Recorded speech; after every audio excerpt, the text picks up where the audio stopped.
नेत्रोर्गलितं फलं शुकमुखान्वित द्रवसंयुतं पीबतं भागवतं रसमाल्यं मुहुरहो रसिका भुवि भावुकः।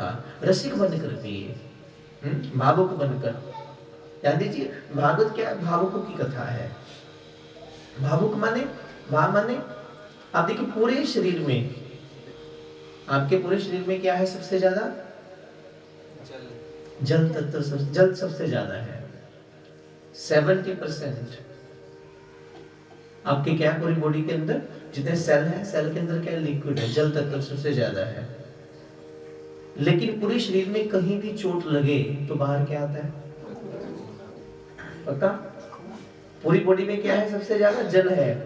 लेकिन कहीं भी चोट लगे तो बाहर क्या आएगा? खून बाहर आएगा। हृदय में सबसे ज्यादा क्या है? रक्त है, क्योंकि जितनी वाहिकाएं वो सब यहीं जा रही हैं, यहीं पंपिंग हो रही, गंदा ब्लड जाएगा, साफ होकर बाहर आएगा। माने हृदय में सबसे ज्यादा क्या है? रक्त है।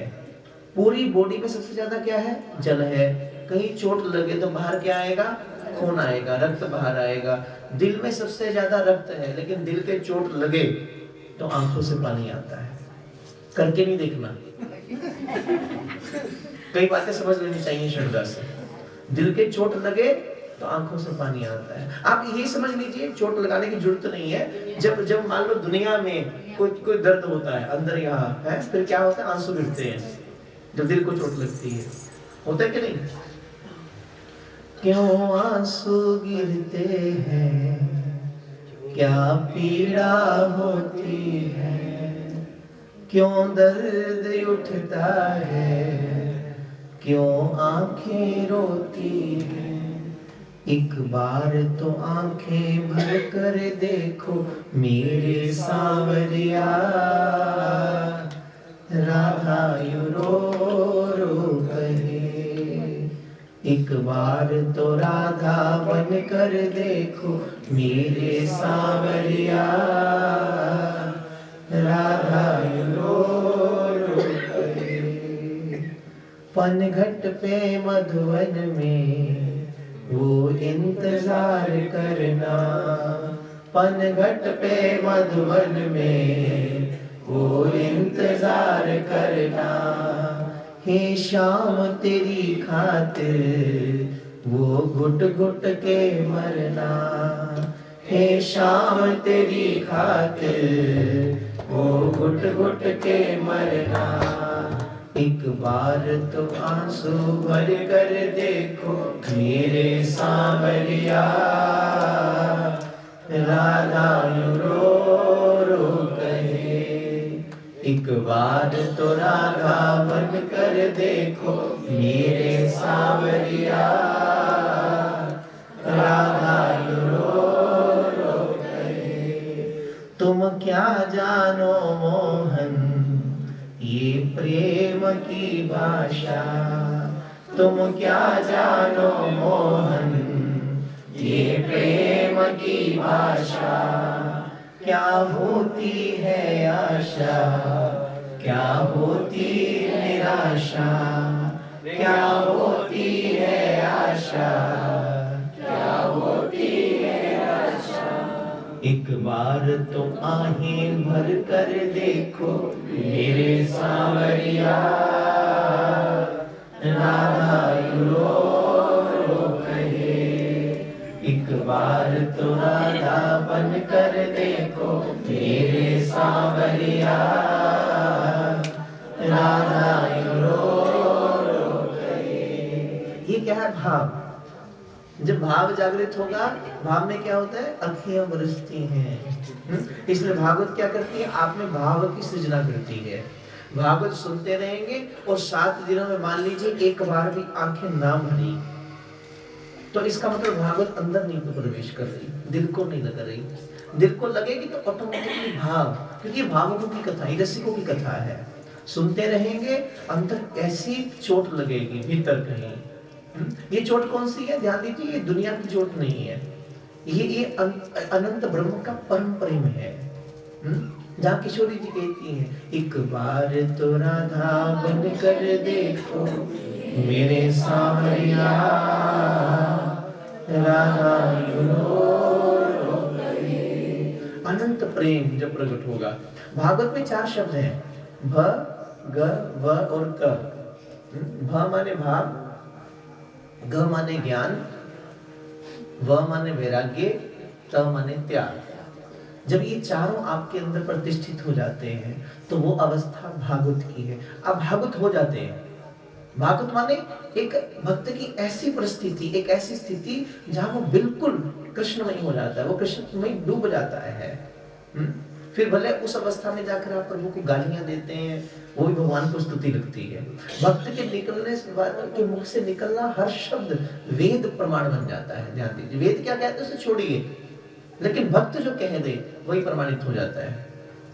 आप ध्यान दीजिए, मैं पहले भी कहता हूं कि आप कितने भी ग्रंथ पढ़ लीजिए, घर में बैठकर भागवत पढ़ लीजिए, लेकिन केवल ग्रंथों को पढ़ने से आपको भगवान का एक सूक्ष्म अनुभव होता है, केवल भगवान की प्रतीति होती है, भगवान से प्रीत नहीं होती।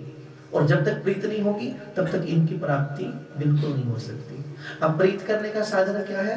कोई भक्त है, आप भक्त की शरण में जाएंगे, आपको पता नहीं लगेगा कब आपको प्रभु से प्रीत हो जाएगी। और एक दूसरा सुगम साधन क्या है? नित्य प्रति प्रभु की कथा सुनिए।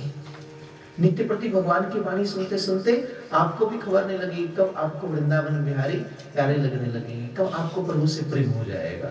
ये प्रीति की रीति है। मंदिर की प्रतिमा ये क्या है? केवल प्रतीक है,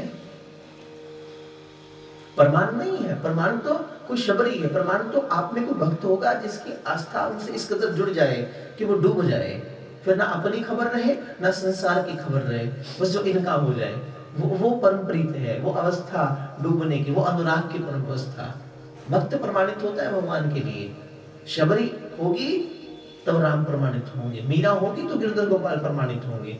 और ध्यान दीजिएगा, इस संसार में सबकी आप प्राण प्रतिष्ठा कर सकते हैं, देवी देवताओं की प्राण प्रतिष्ठा कर सकते हैं, लेकिन श्री कृष्ण की प्राण प्रतिष्ठा करने की औकात किसी में नहीं है। कोई बड़े से बड़ा विद्वान भी क्यों ना हो, कृष्ण की प्राण प्रतिष्ठा नहीं कर सकता। कृष्ण की प्राण प्रतिष्ठा कब होती है? जब एक भक्त आवाहन करता है, उनका भक्त पुकारता है। भक्त के मात्र पुकार लेने से प्रभु प्रतिष्ठित हो जाते हैं अपने आप। आप देखिए, आप अपने घर में गोपाल जी लेकर आते हैं सेवा करने के लिए, लड्डू गोपाल, उसकी प्रतिष्ठा करवाते हैं आप किसी से? आवश्यकता नहीं है, जरूरत नहीं है। क्योंकि जिस वक्त एक भक्त अपने लाड से, प्रेम से प्रभु को सिंचित करता है, आप लाड करते हैं, आपके प्रेम पर रीच कर भगवान अपने आप प्रतिष्ठित हो जाते हैं। अभी श्रीधर जी की बात आप सुन रहे थे, श्रीधर इस कदर डूब जाते हैं, इस कदर आवाहन करते हैं कि गोपाल जी की सेवा में इस कदर अनुराग हो जाता है कि भगवान अपने आप प्रमाणित हो जाते हैं, अपने आप प्रतिष्ठित हो जाते हैं। प्रभु को श्री कृष्ण की प्राण प्रतिष्ठा करने की तो कम से कम औकात किसी में नहीं है इस संसार में, सिवाय एक भक्त के। एक भक्त पुकारता है, एक भक्त अपने दिल से आवाज देता है तो प्रभु चले आते हैं। द्रौपदी भरी सभा में निर्वस्त्र हो रही है तो किसे पुकारा? श्री कृष्ण को पुकारा, और आवाज इस कदर निकली अंदर से कि प्रभु आ गए। जब समर्पण पूरा हुआ, मीरा नित्य प्रति किसे पुकारती है? अपने श्याम सुंदर को पुकारती है, उन्हीं का नाम लेती है। माई रे मैं सांवरे रंग राची, गाया गाया हरि गुण गाया, काल व्याल सब बांची, माई रे मैं सांवरे रंग राची।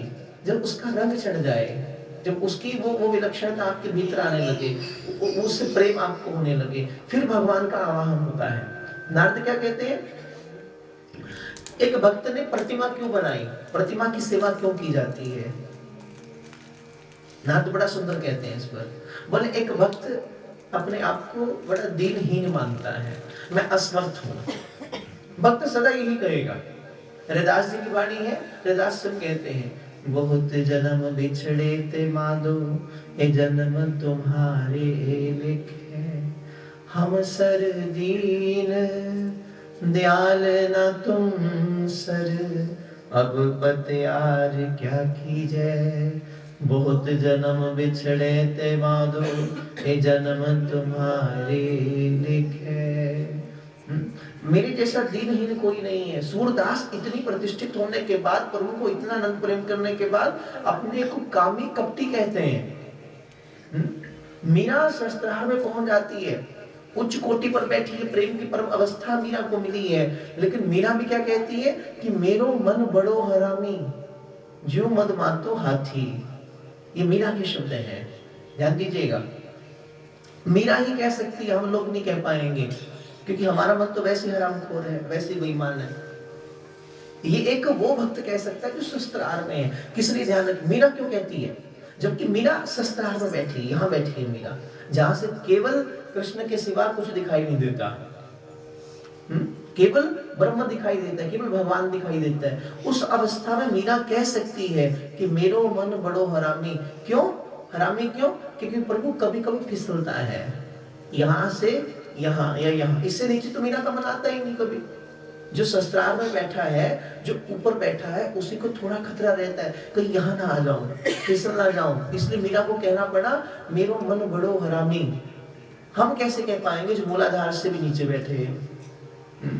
जो बैठे कर नीचे है वो क्या कहेगा, वो क्या डेफिनेशन दे पाएगा मन के बारे में? ये तो मीरा जैसे कोई संत, मीरा जैसे कोई भक्त बोल सकता है। तो मीरा को कहना पड़ा। बड़े बड़े संत, ये भक्त जिन्होंने पाया, वो भी कह देते हैं हम सर दीन दयाल ना तुम सर, मैं दीनहीन हूँ। तो नारद कहते भक्त अपनी असमर्थता भगवान के सामने प्रकट कर देता है, पर मैं दीनहीन हूँ। आप बहुत बड़े हैं, आप अनंत हैं, आप विराट हैं, आप असीम हैं, आप अतुलनीय हैं, आप अमोघ हैं। मैं छोटा सा तुच्छ जीव आपका पार कैसे पाऊं, आप तक मैं कैसे पहुंच पाऊंगा, आपको जान कैसे पाऊंगा? तो भक्त क्या करता है, अपने मुताबिक एक छोटा रूप बनाता है भगवान का, एक प्रतिमा बनाता है, छोटी सी प्रतीक, कैसा बना लीजिए भगवान का, एक प्रतीक बनाता है। फिर उस प्रतीक में प्रभु मैं वहां तक नहीं जा सकता, मैं इतना बड़ा नहीं हो सकता, मैं इतना अनंत नहीं हो सकता, मेरी समर्थता इतनी ही है, मैंने इतना बना लिया, इतना प्रतीक है। फिर भक्त अपने प्रेम से उस प्रतीक में उस अनंत ब्रह्म का आवाहन करता है। ध्यान दीजिए, उस प्रतीक में क्या है, उस अनंत ब्रह्म का आवाहन करता है।